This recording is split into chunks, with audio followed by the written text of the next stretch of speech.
இப்படி டான்ஸ் பண்ணி போடுறது, கோமாளித்தனமா நம்மள காமிச்சுக்கிறது நாலேஜ்ன்னு எப்படி நான் நினைக்கிறீங்க? இல்ல நீங்க அந்த இதே ஐ திங்க் தப்புன்னு நான் சொல்லுவேன். ஓகே. எப்பவுமே நான் அததான் சொல்லுவேன். ஏன்னா ஓகே. நான் கொஞ்சம் ஆர்கியூமென்ட் பண்ணுவேன். No problem. என்ன அப்படின்னு பாத்தீங்கன்னா, அது கோமாளித்தனங்கிறது கிடையாது. ஓகே. இப்ப மேடைகள்ல எல்லாம் பாத்தீங்கன்னா, எவ்வளவு நடிகர்கள் நான் ஒரு 10th ஸ்டாண்டர்ட்லயோ எப்பமோ இருக்க ஒரு ஸ்டோரி படிச்சிருக்கேன். ம். என்னன்னா, திரையில் ஒருவன் வந்து உடம்பு முழுவதும் இதெல்லாம பூசிக்கிட்டு பித்தனாக நடிக்கிறான். ஓகே. அரங்கமே அதிர்கிறது. ஓகே. அப்படின்னு ஒண்ணு நான் படிச்சிருக்கேன். ம். அந்த இடத்துல அவங்களுக்கு வந்து ஒரு சிரிப்பு தன்மை என்ன செய்றாங்க?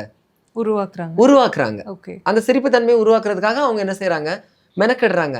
நானுமே சிரிப்பு தன்மையும் கொடுக்கணும். அதே நேரத்துல என்கிட்ட இருக்கக்கூடிய பொட்டன்ஷியலையும் வெளியே கொண்டு வரணும். அதுக்கு எனக்கு தெரிஞ்ச விஷயத்த வச்சு கொண்டு வழிமுறை தான் அந்த நீங்க சொன்ன கோமாளித்தனம். ஓகே. ஆனா அதுக்காக முழு நேர கோமாளித்தனம் நான் கிடையாது. புரியுது.